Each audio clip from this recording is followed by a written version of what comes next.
Yes, ibihe byiza uwo dukurikira gatanu kuri gatanu. Uyu munsi tugiye kumenya ibyiza by'izi moto cyangwa se by'iyi moto y'umuhinde, ariyo y'amashanyarazi.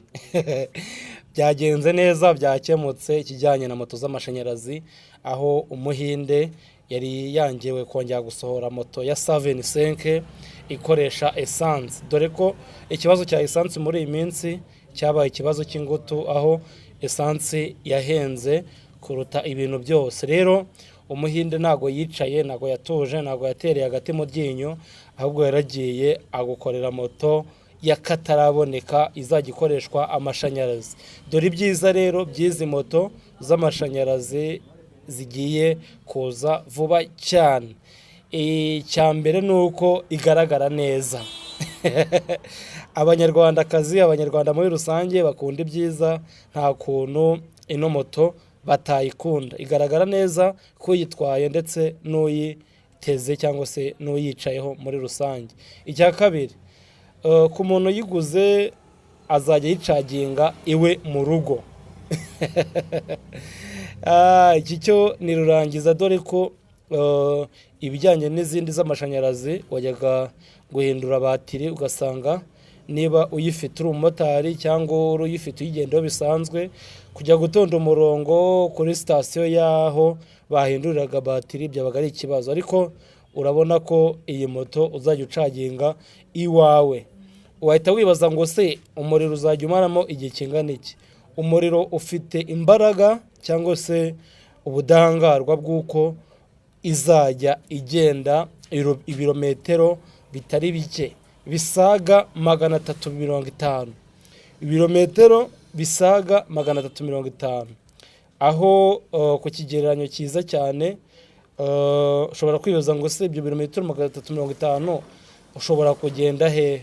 Nk'umuntu uri i Kigali, ndavuga wenda Nyabugogo, ashobora kuva Nyabugogo Kigali ajya i Rubavu.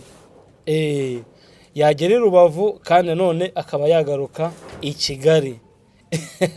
Urumva ko ni ibirometero byinshi cyane. Hanyuma ku bagenda muri Kigali gusa, ibyo birometero ntiwabikora, kuko n'abamotari ubwabo, umumotari ukora ibirometero byinshi ntago arenza ibirometero 250.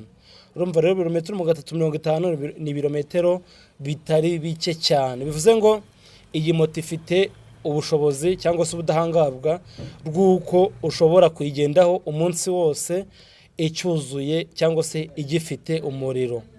Ikindi cyiza ifite iyi moto, ikindi cyiza gihebuje nuko ifite feri nziza.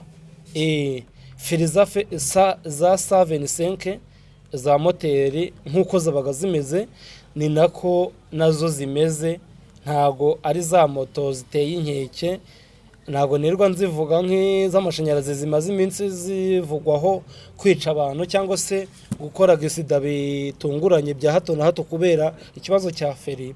Ariko izizo zifite feri ziri strong, aho rwose uzajya uyiriho azajya aba ari safe, azajya aba afite confidence yuko urugendo atangiye ruri burangire amahoro. Rero ntimucikwe. Ushobora kwibaza nanone ikindi kibazo, ese zizajya ku isoko ryari? Ni vuba cyane, aho byamaze gutangazwa ko zizagera ku isoko umuntu wa mbere azayigura mu kwezi kwa karindwi. Amakuru rero aba ari ingenzi. Ushobora kwibaza ngo se nzabimenya gute igihe yagiriye ku isoko? Niba ugeze hano ari ubwa mbere, ntibagirwe gukora subscribe kugira ngo amakuru mashyashya uzayagezweho mu gihe moto yageze hanze. Ubaye uri umumotari ukeneye kuyigura cyangwa se uri umubosi, uri umukire ushaka kuyigura, ugomba kumenya amakuru hakiri kare kugira ngo utazacikanwa. Abantu bamwe na bamwe bajya batinya kugura ibintu bikiza bigezweho, bakavuga ngo ushobora gushya, ariko ahangaha ni deal y'akataraboneka. Don't miss. Gap Studio 250 tuba tuhabaye 5 kuri 5. Amakuru ari update. Ciao ciao. Amakuru ari update nakagaruka. Bye bye.